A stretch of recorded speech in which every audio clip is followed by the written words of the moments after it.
You know, when you're working the dream, the struggle is oh so real. You have to be determined. You have to work hard.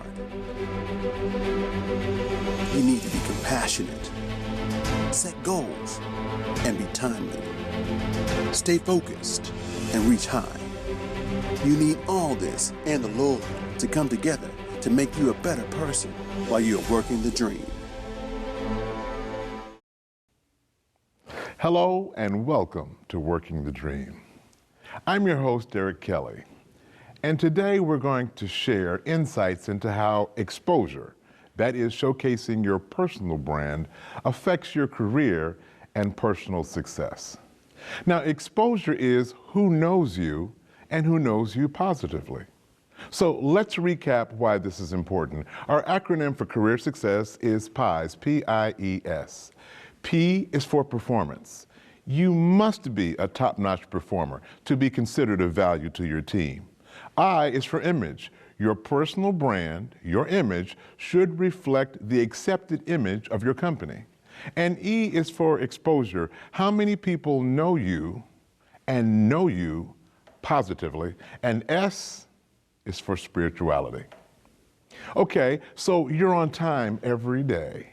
You keep your head down and you do your work. And when your boss asks you to do something, you do it, no questions asked. You're a team player. You help your coworkers when they ask for it, sometimes even when they don't. When you see there's something to be done, you jump right in and you do it because that's just the kind of person that you are. Now, surely with all of these good work habits, you're going to be recognized for your dedication.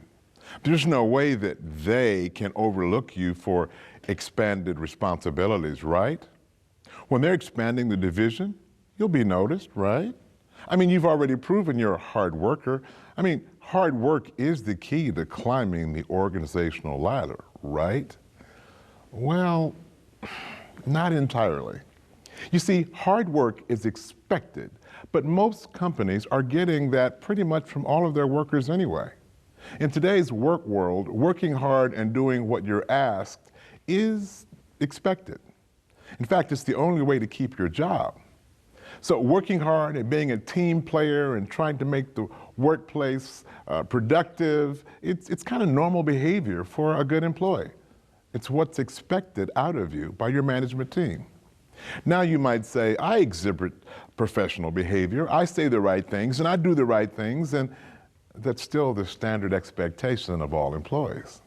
Promotion and recognition usually lands on the people who have found a way to capitalize on their exposure to influential people and the right opportunities. I've heard some people say, often with disdain in their voice, well, it's not what you do, it's who you know.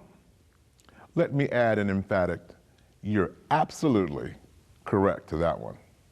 The better way to phrase that might be, you need to network as effectively as you work for people to be aware of your contribution to the organization.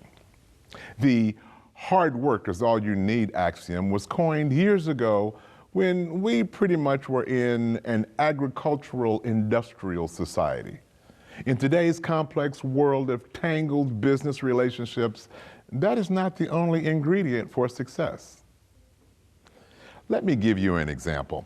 Let's say you are a blacksmith. You do your best work providing shoes for horses. Well, the more horses that you make shoes for, the more revenue you make and the more successful you are as a blacksmith.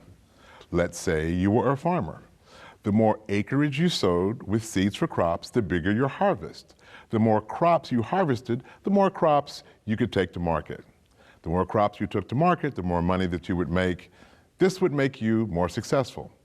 The impact of relationships, while important back then, was still less important than the actual physical labor you put into your work.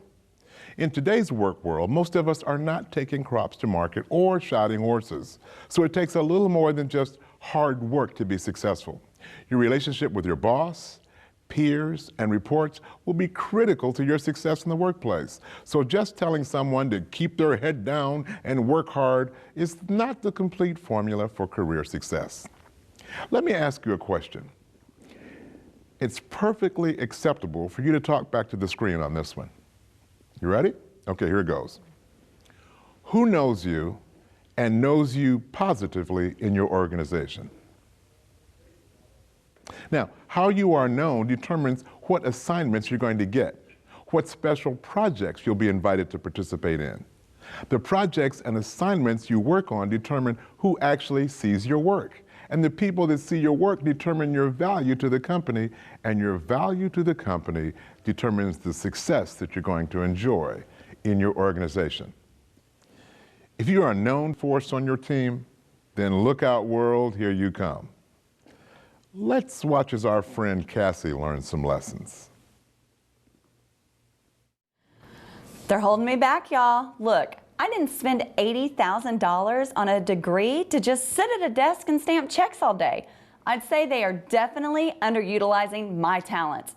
And then there's this company party that I guess we're all supposed to go to. I am not trying to see these people after 5 o'clock. I see enough of them throughout the day. Let's just say they're not exactly my type of people. Anyway, that's the Cassie rant for the day. Don't forget to like the video and spread the word. Hey, Cassie. Oh, hey, Ron. Didn't see you there. Yeah, you were quite engrossed in your rant. I really enjoy your channel, by the way. Thanks. It's a good creative outlet. I bet. My outlet's video games, but you have to be careful, though. Careful. Why would you say that? Because you never know who's watching online. There is nobody from here watching me online. Trust me, I am not that important. Yeah, tell that to all those employees that lost their job as a result of their rants online. You have to be really careful when you're posting these rants. You want to make sure that you're not saying anything that will negatively affect the company or yourself. You have to establish and protect your professional brand. See, that's it. I have a brand, and I'm not going to become fake just to climb my way up the ladder here. Again, you're missing the point.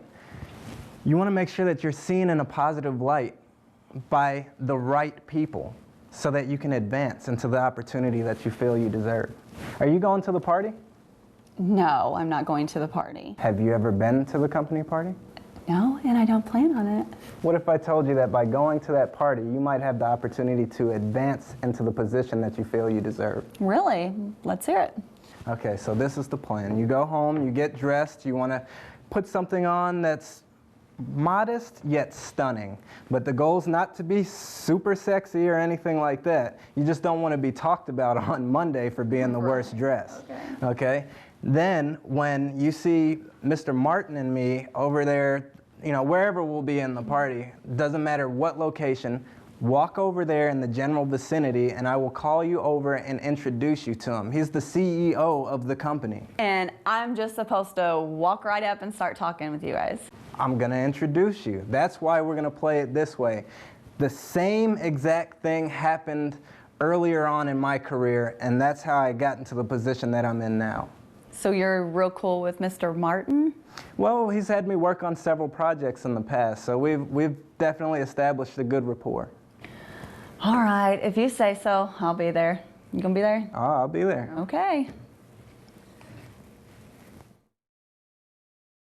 So I got an update, crew. You remember that party that my friend Ron talked me into going to for the company? I am so glad that he did. It's been about 2 weeks since that party, and people still remember my name, and they comment all the time about the good work that I do around here. And I got approached by management for a special project. Let's just say that I am on my way up. Watch out, y'all. Remember to like the video and spread the word. I take it you're satisfied with the results? Oh my goodness, yes. Thank you, Ron. No problem. Remember, branding is everything. Okay, what do we learn about how Cassie is viewed? Now, she's definitely getting some exposure, but is it positive or negative? Now, here's some tips that you can use to get positive exposure in your organization. Volunteer for special projects. Unless you're in a very small company, there's a wealth of action taking place outside of your desk, cubicle, department, and floor. And chances are the people that are making decisions aren't sitting directly across from you. Look for special projects that you can be a part of. It's a great way to get your name, your skills, your ideas, your quality performance out in front of people who can help you make vertical and horizontal career moves. Most people at work will be focusing on their own work universe. So some may or may not know who you are or where you are a benefit to the organization.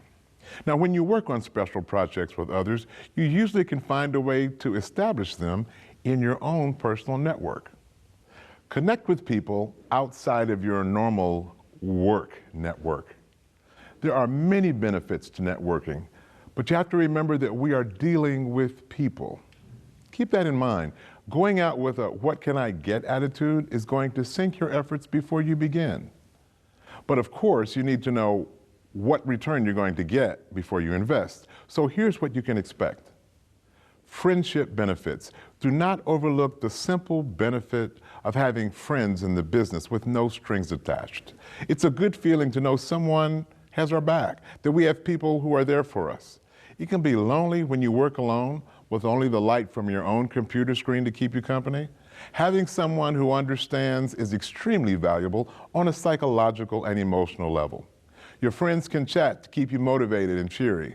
They're a sounding board for ideas. They'll listen to you moan when you need it.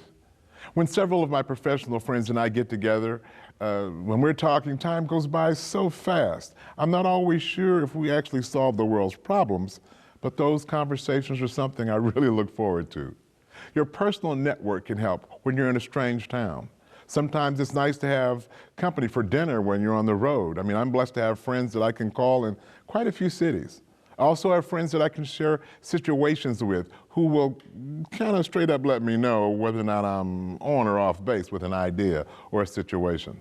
My point is, no matter how smart or talented you are, people need people. Now, opportunities. The most significant monetary benefit my network has brought me is the opportunity I have been exposed to. If you're not getting enough opportunities, then you need to build your network. Opportunities like joint ventures, client leads, partnerships, speaking and writing gigs, businesses where the assets are bought and sold, you name it. Now, if you thought the want ads hold the best jobs, let me share an inside secret. All the best opportunities are shared person to person in back channels. Everything from prime domain sales to employment opportunities to projects that are coming out. If two people are equally qualified, the nod is going to go to who you know, like, and trust the most. And sometimes this happens even when the person is less qualified. This one networking benefit alone has to be worth an astronomical amount. Now, there are two problems that stop people from thinking of this benefit. First, people do not give credit to their network when opportunities arise. They either think, of course I got this opportunity, I'm awesome. To paraphrase a very, very wise man, pride goes before a big smacking faceplant in wet cement. That's a paraphrase. Bad networking leads to a lack of opportunity and can actually damage your ability to attract the best opportunities. It is better for nobody to know who you are rather than to be known as a jerk. The third benefit is advice. We all like to give friends advice, and sometimes they even ask for it. We rely on our networks to advise us and keep us on track, and we give back to our networks in return. Give a lot, and you have a lot of credit in the bank when you need to make a withdrawal. The better your network, the more knowledge you can tap into. There are formal and informal advice channels like consulting swaps or mastermind groups. I'm doing a consulting swap with a development expert. She's sharing her expertise in enterprise development, and I'm helping her with presentation coaching. Masterminds are where a group of people with common goals and values get together to push each other and advise each other. A fourth benefit is assistance. I've heard that the definition of a friend is someone who will help you move your house with no notice and no expectation of payment. I'm not quite sure about that, but I think mutual help is definitely part of the definition. And one of the ways that you can get benefit from networking is promotion, giving you a boost in your traffic, your sales, your reputation, your opportunities. Another benefit of networking is building a strong community, conversational community, where a topic can come up and everyone is involved and you're getting input from different places. Introductions is a benefit because with a good community, you can be connected to people who you'd like to meet or you just think they're awesome. These folks often can help you get out of a hole when you goof up, or have your back when somebody is attacking. Another benefit is positive influence. You become who you associate with. This works in the negative, as any parent will tell you as they look at the friends that their kids are hanging out with. But it also works in the positive. If you surround yourself with the right people, then the attitudes and habits and worldview and the associations of these folks will rub off too. The tribe you select will have a profound impact on your work and your life. So choose well. In summary, there's a danger that some people will approach networking with a gimme frame of mind. Now, that's not what I'm talking about. My hope is that you will see that while the impact might not be immediate, the compound effects of networking are significant and long-lasting. I want you to understand that every single new friend or contact you make is worth their weight in gold. It's also important that you attend those optional meetings and events. Meetings, especially boring meetings, can be the bane of existence for any busy professional, but they can also be a good place to show your face with higher-up required attendees. So show up, listen, contribute, introduce yourself. Not only are you increasing your visibility, but you're showing that you're interested and getting firsthand experience on how things work outside of your office or cube. Showing up to social events can be a challenge, but it can also be beneficial. I remember one evening, I asked a coworker of mine, was she stopping by the evening mixer that the executives were putting on at a nearby restaurant downtown? She said with an attitude face, "I see these people all day. I do not want to see them after work." Now, here's what she didn't think about. You will have access to people you ordinarily wouldn't be able to see during the average workday. I mean, when can I walk up to the executive vice president's office and have a conversation? However, it's not a bad thing that he knows who I am. You must understand that event exposure should be well managed. Now, they serve alcohol at these things, but that's not a safe bet. Let me share a story. Many years ago, I worked with a gentleman named Chad, and Chad was a brilliant young man. He was smart. He was on his way up on the organization. He was the kind of guy we were all jealous of. So the regional manager was having this big soiree, this big spread out at their house.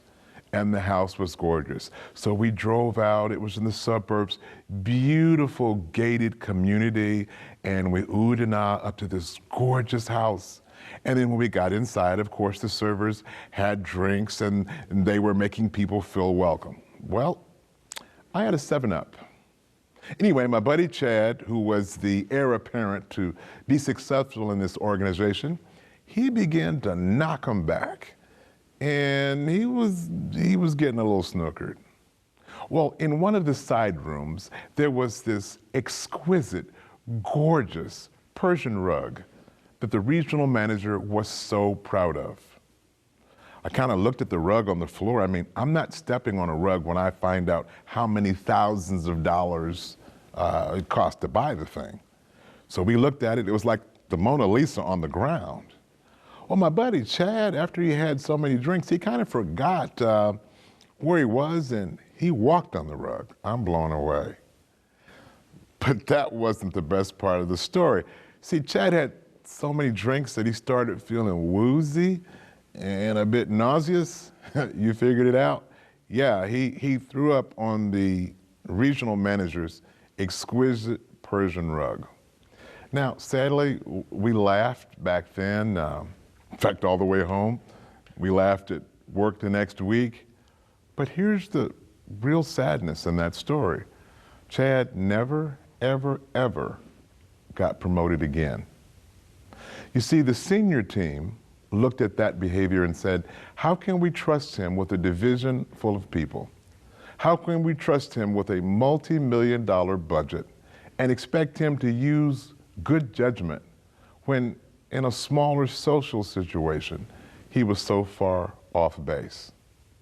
We really are being viewed all the time, even in networking situations. Now, I had a mentor who was a vice president. And one evening I was talking to him, and there was a social function that the higher-ups were giving, and I kind of knew that I should go, but I didn't want to go. I said, man, I really don't want to go. And he was a vice president, so he taught me a few things. He says, Eric, you're really not that important once you get there, but you need to make an appearance. They need to know that you were there in support of their program. I said, okay. He said, this evening I'll meet you there and I'm going to teach you how to make a 5-minute appearance seem like you were there all night. I said, really? I'll be able to get out and go do what I want to do? He said, absolutely. So later that evening, he met me in the hallway of this hotel ballroom outside of where the big event was going to happen. He said, Eric, I want you to check your coat in at the coat check room. So I said, how long is it going to be there? He said, 5 to 10 minutes. I'm like, really? I'm going to be out of here in 5 to 10 minutes? He said, yeah. So I checked my coat in, I put my little check coat thing in my pocket and said, okay, let's go see what's going to happen next. And he said, Eric, I want you to get a non-alcoholic drink, something with no alcohol. No problem. He said, but I want you to put a cherry and a lime and a little stirrer in it. Okay, so I got me a 7-Up, put a cherry in it, lime, everything you told me. He said, now I want you to look around the room. Who are the 3 most influential people, the leaders in the room? So I saw a division vice president, I saw an executive vice president, and kind of a regional manager who had a lot of influence. He said, now what I want you to do, I want you to go speak to each one of those people and not look like you're rushed or busy, but just have a conversation. I said, well, they're kind of important. He said, they don't really want to talk to you that much either, but they need to know that you were here. So I went by the first person, how are you, fine? And he actually was kind of friendly about the whole thing. Hey, you're here, how far do you have to drive to get back home when this is over? And had small talk that lasted about 45 seconds. Now the second executive, he was easy to talk to also. We chit-chatted for a few seconds, that was done. Now the third executive was over by the hors d'oeuvre table. And by the time I got over there, he told me what tasted best. Then my mentor said, look around the room and where are the 3 peers who have the biggest smiles where you work? I mean, the people that announce everything that they see, that you were here, what you did. So I found those people, told a couple of jokes, had some laughs, and when I looked at my watch, only 6 or 7 minutes had gone by. So then my mentor says, all right, look around like you're looking for the restroom. So I did. I looked around, and then when I stepped out into the foyer, my mentor was already there with his coat. He said, what took you so long? I pulled out my coat check, got my coat, and left. Just because you show up doesn't mean you have to stay there all night. Ask for bigger and better assignments. When a new project is announced, step up and ask for the lead role.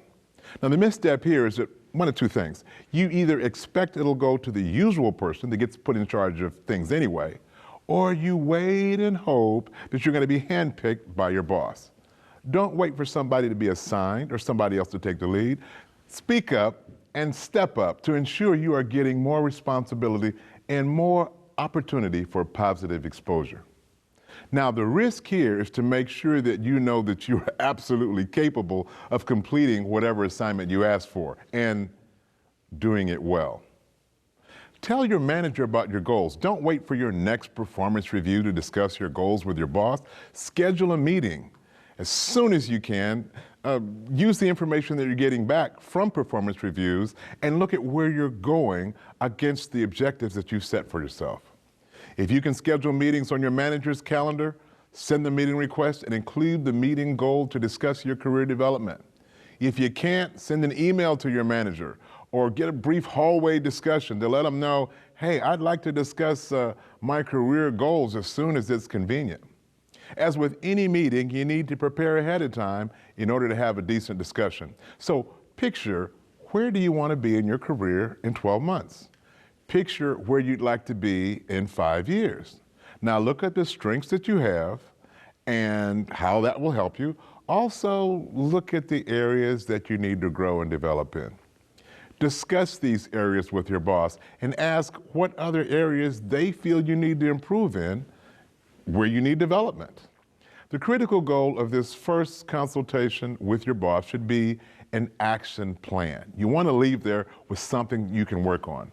So during the meeting, work with your manager to understand their expectations and ensure that they're connected and aligned with yours.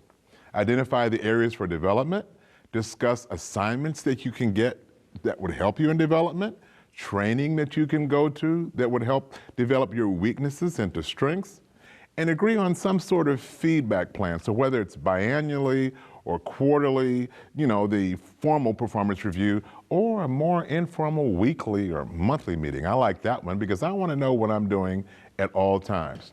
Now, the work doesn't end when the meeting does. After the meeting, document the goals and action plans that you discussed at the meeting and share it with your manager for review and approval. Use that document as a roadmap for your future feedback sessions and update it as projects and goals and tasks change. Your manager may have shared your goals and action plans with HR after the meeting, but if he didn't, make sure it's included in your next performance review. Kind of a little document behind that one. Be sure to always look at it and measure it against your career objectives. Lastly, how can you establish a superior reputation? Help people. Science corroborates this. In a study from the University of Wisconsin, researchers found that those who help others are happier at work than those who don't prioritize helping others. So I challenge you to increase your positive exposure by increasing the number of people that you help. Let me share a verse where I believe we can be assured that our helping others won't be in vain. It's in Galatians 6:9. And it says, "And let us not grow weary of doing good, for in due season we will reap if we do not give up." Now, I like the sound of that. Positive exposure and God's blessings. That's fantastic. Remember, you may be powerless over what they can do to you, but they are absolutely powerless over what God will do for you. Until next time, keep working the dream.